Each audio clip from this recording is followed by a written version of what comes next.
자, 안녕하세요. 오늘은 그 원천세 신고 관련해 가지고 방법 영상인데요. 그동안에 이 원천세 신고가 원천세 신고뿐만 아니라 간이지급 명세서하고 그리고 지방소득세 신고도 함께 해줘야 되잖아요. 근데 이제 제 영상이 지방소득세는 또 별도로 돼 있어 가지고 신고하실 때 또 찾아보셔야 되는 불편함이 있기 때문에 제가 요거를 하나로 몰아가지고 한 편으로 한번 만들어서 말씀을 좀 드려볼게요. 일단 원천세 신고를 하시게 되면 이렇게 원천세 신고하는 거 하고 그 다음에 간이지급 명세서 제출하는 거 하고 그리고 지방소득세 신고하는 거고 이렇게 세 개가 세트죠. 그래서 요거를 한 번에 하실 때 같이 하시는 게 좋다고 여러 번 말씀드렸는데 사실 원천세 신고는 이제 지급일이 속하는 다음 달 10일까지 신고를 하게 돼 있죠. 그리고 요거를 하면서 지방소득세 역시도 요때 다음 달 10일까지 하는데 간이지급명세서 제출은 지급일이 속하는 달에 다음 달 말일까지 하게 돼 있어요. 이제 그러다 보니까 요거 따로 그 다음에 간이지급명세서 따로 이렇게 하시는 경우가 있는데 이렇게 되면은 이제 종종 요 간이지급명세서를 깜빡하고 제출을 안 하시는 경우들이 있어서 아예 그냥 원천세 신고하실 때 간이지급명세서 제출도 함께 하시는 게 사실 좋아요. 그래서 설명을 이렇게 나눠 가지고 드려볼게요. 자, 일단 먼저 원천세 신고부터 말씀을 드려보면 원천세 신고는 여기 세금 여기 지금 홈택스 화면이거든요. 여기에 위에 메뉴 중에 세금 신고에 보시면 여기 아래쯤에 원천세 신고가 여기 있고요. 우리는 지금 일반 신고로 들어가셔가지고 신고를 하시면 됩니다. 그러면 이제 이런 원천세 신고하는 메인 화면이 나오고요. 원천세는 사실 원천징수를 했다는 거니까 요렇게 원천징수를 하시게 되면 요런 대장을 엑셀로 하나씩 만들어 두시는 게 좋아요. 그래서 요렇게 자료를 만들어 놓고 그 자료를 보면서 신고서를 입력하는 게 편하니까 평소에 이렇게 원천 징수를 하시게 되면 만들어 두시는 거를 권장드립니다. 자, 다시 돌아와 가지고요. 여기는 원천세 신고 메인 화면인데 지금 원천세 신고 관련해서 말씀을 드리는 건 사업소득을 기준으로 말씀을 드리고 있는데 이게 이제 근로소득이나 기타 소득들 같은 경우에도 원천세 신고를 하게 되죠. 근데 이제 근로소득 같은 경우에는 급여대장이나 이런 간이세액표 뭐 이런 문제 때문에 조금 복잡한 면이 있어서 일단 설명은 사업소득으로 드리는데 근로소득을 원천세 신고하는 경우에도 그렇게 크게 다르진 않습니다. 그래서 원천세 신고 화면에서 여기 정기신고로 들어가셔가지고요. 그러면 첫 번째 기본정보 입력인데 여기서 주의하셔야 될 거는 우리가 요 귀속연월이 있고요. 지급연월이 있어요. 그러니까 예를 들어서 6월에 일한 대가를 7월 달에 지급을 한다 그러면 귀속연월은 6월이 될 거고요. 그 다음에 지급일이 속하는 지급연월은 7월이 되는 겁니다. 혹시 7월에 일한 대가를 7월에 준다 그러면 기속연월이나 지급연월은 둘 다 7월 달이 될 거고요. 그래서 기속연월하고 지급연월을 선택하신 다음에 여기 사업자 등록번호에 확인을 누르시면 아래에 이제 정보들이 뜨거든요. 그러면 이제 아래에 내 사업자 주소지하고 상호, 성명 뭐 이런 것들을 확인하신 다음에 밑에서 소득 종류 선택을 하셔야 되는데 만약에 근로소득에 대해서 원천 징수를 한다 그러면 여기 근로소득에 체크를 하셔야 되고요.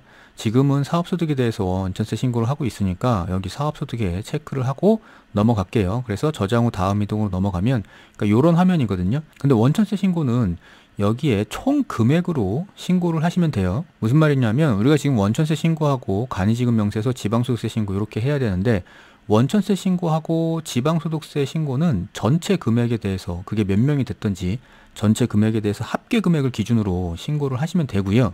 요거를 이제 각 개인마다 어떻게 얼마나 소득을 지급했는지는 요 간이지급 명세서로 제출을 하게 돼 있어요. 그래서 원천세 신고 같은 경우에는 총 인원수 여기 그 다음에 총 지급금액 그리고 총 소득세 등 여기만 입력을 하시면 됩니다. 그래서 만약에 총 지급한 인원수가 10명이다 그러면 여기 10명이 될 거고요. 각 인원마다 100만 원씩 지급을 했다 가정을 하면 총 지급금액은 1000만 원이 되겠죠. 그리고 여기에 대해서 각각 3%의 세금을 떼었을 테니까 총 소득세는 30만 원이 될 거고요. 그러니까 여기까지 하면 원천세 신고의 내역은 끝나요. 이렇게 하고 이제 다음으로 넘어가시면 이런 화면이 나오는데 여기 화면에서는 대부분 선택하실 게 없을 거예요. 왜냐하면 이 파견 근로에 대한 대가나 아니면 비거주자에 속하게 되면 체크를 하는데 대부분은 여기에 속하는 경우가 없으니까 그냥 넘어가시면 되고요. 그리고 다음 화면에 나오는 신고서 부표도 아마 해당하시는 게 없으실 것 같으니까 저장 후 다음 이동으로 넘어가면 이제 마지막에 신고서 제출이거든요. 여기 금액은 뭐 중요한 게 아니니까 본인이 지금 신고하시려고 하는 소득들의 그 아까 말씀드렸던 그 소득 대장 원천징수 대장에서 그 합계액과 여기가 일치하면 됩니다. 그리고 그거를 보고 신고서 제출하기를 누르시면 이제 요런 접수증이 뜨는데, 여기 접수 결과에 정상으로 나와 있으면 신고가 제대로 된 거예요. 그러니까 요렇게 하시면 원천세 신고는 끝나게 되는 거죠. 그리고 나서 이제 신고는 끝나니까 납부도 하셔야 되잖아요. 그러니까 납부는 요 밑에 보시면 납부하기를 눌러가지고 납부를 하실 수도 있고요. 아니면 납부서를 조회해가지고 그 납부서를 가지고 직접 내실 수도 있어요. 그러니까 납부서 조회를 눌러보시면 이제 이런 화면이 뜨니까, 여기에서 오른쪽에 보시면 납부서 요 프린트 모양을 클릭하시면 이제 납부서를 출력할 수 있거든요. 그래서 그 납부서를 가지고 뭐 가상계좌나 이런 거 확인하신 다음에 납부를 하시면 됩니다. 자, 이제 두 번째 간이지급 명세서예요. 간이지급 명세서는 들어가는 루트가 여기 지금 원천세 신고 접수증이었잖아요. 좀 전에. 거기를 아래를 내려보시면 이 밑에 소득자료 제출이라는 메뉴가 있어요. 그래서 요로 들어가시면 됩니다. 아니면 아예 첫 화면에 홈택스에 보시면 지급 명세서 자료 제출 공익법인 요 메뉴에서 여기 보시면 일용 간이 용역 소득자료 제출이 있어요. 여기에 보시면 첫 번째 일용 간이 용역 직접 작성 제출 요 메뉴로 들어가시면 되는데, 이 아래 지급 명세서 제출이라는 건 이건 1년에 한 번씩 제출하는 거니까 우리 지금 간이 지급 명세서는 여기 간이 직접 작성 제출 요로 들어가시면 됩니다. 그러면 이제 요런 화면이 뜨고요. 여기서 사업자 주민등록번호 하고요. 그 다음에 상호 성명을 확인하시면 되는데, 중요한 건 여기 지급 명세서 선택에서 지금은 사업소득이니까 여기에서 간이지급 명세서 거주자의 사업소득을 선택하시면 돼요. 참고로 이렇게 되면 위에 지금 정기제출 기간이 나오죠. 그러니까 예를 들어서 지금 8월달 정기제출은 8월 1일에서 9월 2일 사이에요. 요건 아마 8월 말일이 주말이 껴있기 때문에 이렇게 뒤로 더 늘려놓은 것 같은데, 9월달 정기제출은 이렇게 되면 9월 3일부터 9월 30일이 됩니다. 예를 들어서 9월 1일 날 9월 정기제출을 하려면 안 되는 거죠. 그래서 9월 정기제출은 여기 나와 있는 것처럼 9월 3일 이후에 하셔야 된다는 거고요. 요렇게 지급명세서 선택을 하고 나면 정기신고에 체크가 돼 있고요.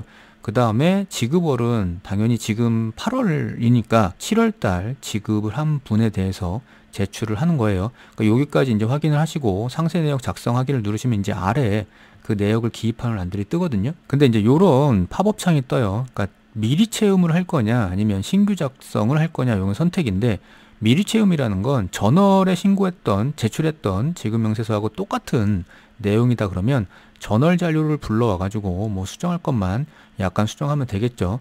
근데 아예 달라 가지고 새로 작성을 해야 된다 그러면 여기 신규 작성을 선택하시면 됩니다. 지금은 이제 신규 작성으로 해볼게요. 그래서 위에 상세 내역 작성하기를 누르시면 요런 이제 기입할 수 있는 란이 떠요. 그 원칙적인 방법은 만약에 1명, 2명밖에 안 된다 그러면 아래에 소득자 인적사항 및 소득 내역을 작성을 하셔가지고 그 다음에 등록하기를 누르셔가지고 요 위에 리스트에 이렇게 띄우시면 됩니다. 그래서 뭐 예를 들어가지고 여기 주민등록번호 입력하고요. 확인 누르면 성명이 뜨니까 이렇게 작성을 하신 다음에 업종은 검색하셔가지고 해당되는 업종 코드를 여기에 기입하면 되고요. 그 다음에 귀속연도는 좀 전에 6월달이었고요. 지금 지급월인 7월이니까 8월달에 이렇게 신고를 하는데, 여기서 지금 귀속월은 6월이에요. 만약에 귀속이 7월이고 지급일도 7월이다 그러면 여기가 7월이 될 겁니다. 그리고 이 사람에 대해서 100만 원을 지급했고 소득세는 3만 원인데 여기 지급액만 이렇게 입력을 하시면요, 여기 지금 소득세나 지방소득세는 자동으로 떠요. 그래서 그 금액만 확인하신 다음에 등록하기를 누르시면 여기 이렇게 리스트가 뜨니까 1명, 2명 정도 된다 그러면 이렇게 직접 작성해 가지고 입력을 하시면 되고요. 근데 뭐 여러 명씩 될 수 있잖아요. 그러면 그거를 매달 이렇게 직접 입력하는 게 꽤 번거롭습니다. 그러면 그럴 때는 엑셀을 작성하셔 가지고요, 여기 엑셀 서식 작성 요 메뉴로 들어가셔 가지고 한꺼번에 입력하는 방법도 있어요. 그래서 여기를 클릭하시면 이런 팝업 창이 뜨고요. 여기서 미리 작성해 놓은 엑셀 서식을 불러와야 되는데, 만약에 엑셀 서식이 없다 그러면 여기 서식 내려받기를 하셔가지고 그 서식에 작성을 하셔야 돼요. 어떤 거냐 하면 요런 엑셀 서식이에요. 여기에 보시면 요렇게 일련 번호가 있고요. 여긴 지금 11명이죠. 11명도 꽤 많아요. 그 다음에 귀속월은 6월달 표시해주고 업종 코드 해당되는 거를 기입을 해주고요. 그 다음에 소득자 성명, 주민번호, 그리고 내 외국인 구분해주고요. 각각의 지급액이 얼마인지를 표시해주고 각각의 소득세나 지방소득세를 표시를 해주면 됩니다. 이 서식은 좀 전에 여기 서식 내려받기에서 받으시면 되고요. 이렇게 작성을 하신 다음에 저장을 하고 찾아보기로 불러오시면 됩니다. 그럼 이렇게 찾을 수 있고요. 요거를 이제 업로드를 누르면 이런 식으로 업로드가 되죠. 그리고 밑으로 스크롤을 내려보시면 이런 화면이 뜨거든요. 그러면 아직 여기에 지금 숫자가 표시되지 않았을 겁니다. 그러면 업로드가 완료된 상태에서 여기 밑에 검증하기를 한번 누르시고, 그리고 나서 검증 결과 확인을 눌러보시면 여기에 이제 오류가 있는지가 떠요. 지금은 정상적으로 돼 있으니까 여기 오류 납세자 수나 오류 항목 수, 그리고 오른쪽에 오류 납세자 수, 오류 항목 수가 다 0이에요. 그래서 정상 납세자 수가 이렇게 하나라고 표시가 되면 이거는 이제 정상적인 겁니다. 근데 예를 들어서 여기 오류 항목이 여기 떴다 그러면 밑에 여기 내용 검증 오류가 있거든요. 그래서 여기에 들어가셔가지고 어떤 오류인지를 보고 그거를 수정을 하신 다음에 다시 업로드를 시켜 주셔야 돼요. 이게 오류가 주로 나는 것들을 보시게 되면 보통 여기 주민등록번호에 보시면 슬래시가 들어가잖아요. 그러면 요거는 인식을 못하니까 여기에는 숫자만 입력해 주셔야 되는데, 요렇게 슬래시를 입력하게 되면 이제 요런 오류가 있고요. 아니면 소득세나 지방소득세를 계산했을 때 이 금액이 일자리까지 떨어지면 좋은데 이게 소수점이 나오는 경우가 있어요. 그러니까 뭐 예를 들어서 요런 경우죠. 여기는 지금 3773 이렇게 보이지만 여기 실제로 보면 3772.5거든요. 요런 소수점도 없애줘야 아마 오류가 안 뜰 겁니다. 그러니까 주로 이제 그런 오류 내역이 있으니까 오류가 나는 경우에는 그거를 확인하셔가지고 꼭 수정을 한 다음에 재업로드를 하셔야 돼요. 그리고 나서 이제 오류가 없는 걸 확인하면 요거 닫기를 누르고 밖으로 나오죠. 그러면 여기에 이렇게 쭉 그 엑셀에 입력했던 내역이 쭉 뜨고요. 그 다음에 총 인원과 그 다음에 총 지급액이 여기 이렇게 자동으로 뜨게 됩니다. 그래서 요거를 확인한 다음에 이제 제출을 하시면 돼요. 그래서 아래로 내려오시면 여기 제출하기가 있으니까 여기 제출하기를 누르셔가지고 제출을 하시면 되는데, 이렇게 제출을 하면 요 화면이 뜨거든요. 여기에 보시면 간이지급 명세서 거주자의 사업소득 2024년 7월 지급분을 8월 8일 날 정기 제출하였습니다. 이렇게 되면 정상적으로 제출이 된 겁니다. 이렇게 하면 간이지급 명세서도 제출이 끝나요. 자, 그리고 이제 마지막으로 지방소득세 신고까지 하셔야 되죠. 지방소득세 신고는 이게 최근에 바뀌어가지고 조금 편하게 돼 있어요. 일단은 원천세 신고 홈택스에서 메인 화면이죠. 여기를 다시 오셔가지고 요 위에 보시면 신고 내역 조회가 있거든요. 그래서 신고 내역 조회로 들어오셔가지고 내가 지금 원천세 신고한 거를 여기서 조회를 한번 해보세요. 그러면 이제 좀 전에 신고했던 원천세 신고 내역이 이렇게 뜨는데, 여긴 지금 지난달에 신고한 것까지 뜨기 때문에 두 개가 나오는데 보통 한 개가 나옵니다. 그럼 여기서 보시면 여기 빨간색에 지방소득세 신고 이동이 있어요. 그러니까 여기를 눌러서 이제 신고 이동으로 들어가서 지방소득세 신고를 하게 됩니다. 그래서 여기를 누르면 이렇게 팝업 창이 뜨고요. 여기에 보시면 이제 신고인 구분이 있고 징수 의무자 식별번호 구분이 있어요. 그래서 요거를 이제 본인으로 선택하시고, 징수 의무자는 사업자 등록번호를 선택하시고 여기에 사업자 등록번호를 누르시면, 그리고 확인을 누르고 넘어가면 이제 이런 화면이 뜨거든요. 그러니까 여기서부터는 지방소득세 신고하는 화면이에요. 근데 이제 중요한 건 이미 신고인의 인적사항이나 이런 것들은 다 기재가 돼 있습니다. 그리고 밑에 보시면 사업자 등록번호가 있고요. 여기 사업장 번호 조회가 있으니까 여기 사업장 번호 조회를 누르시면 아래에 이렇게 사업장 관련한 정보도 다 떠요. 그래서 아마 휴대전화 번호만 입력하시면 다음 화면으로 바로 넘어가실 수 있을 거예요. 그리고 다음으로 넘어가시면 이렇게 특별징수 신고 이렇게 뜨거든요. 왼쪽에 보시면 신고인, 신고대상, 가감조정, 특별징수 명세서, 신고서 제출 이렇게 순서대로 돼 있어요. 그러니까 이 순서대로 작성을 하시면 됩니다. 일단 지금 넘어오시면 특별징수 신고라 그래가지고 과세정보 해가지고 뭐 이렇게 나오거든요. 근데 요게 이제 홈택스에 이미 입력을 했던 것들을 그대로 불러와요. 그래서 기속연월 아까 2024년 6월이었죠. 그리고 지급연월은 7월이었고 요거 확인을 하시면 되고요. 아래로 내려오시면 이렇게 우리 지금 사업소득에 대해서 신고하는 거니까 사업소득의 총 인원과 과세표준, 요 과세표준은 소득세가 될 거고요. 요 소득세의 10%가 지금 지방소득세니까 우리가 지금 지방소득세 신고하는 건 요 금액이죠. 35,430원. 그래서 요 금액을 확인하고 다음으로 넘어가시면 됩니다. 그러면 이제 가감조정 뭐 이런 게 나오는데 지금 여기에는 환급이나 아니면 추가하는 납부액이나 뭐 이런 것들이 없기 때문에 이 화면은 넘어갈게요. 이러고 나면 이제 마지막 화면이에요. 그러니까 특별징수 신고서인데 여기 보시면 이미 특별징수 의무자 정보나 밑에 과세 정보나 다 떠 있습니다. 앞에서 입력을 했기 때문에. 그래서 금액하고요.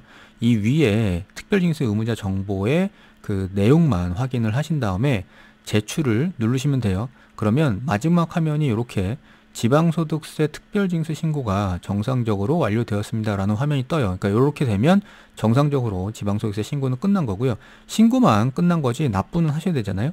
그러니까 납부를 할 때는 여기 즉시 납부로 들어가셔가지고 납부를 하시거나 아니면 여기 납부서 출력을 하셔가지고 그 출력된 납부서로 납부를 하시면 됩니다. 자, 이렇게 하면은 이제 원천세 신고가 끝이 나죠. 그래서 다시 한번 말씀드리지만 원천세 신고를 하실 때는요, 여기 원천세 신고뿐만 아니라 간이지급 명세서 그리고 지방소득세 신고하는 것까지 한 세트로 신고를 하셔야 된다는 건 기억을 해 두셔야 돼요. 아, 그리고 납부도 꼭 하셔야겠죠.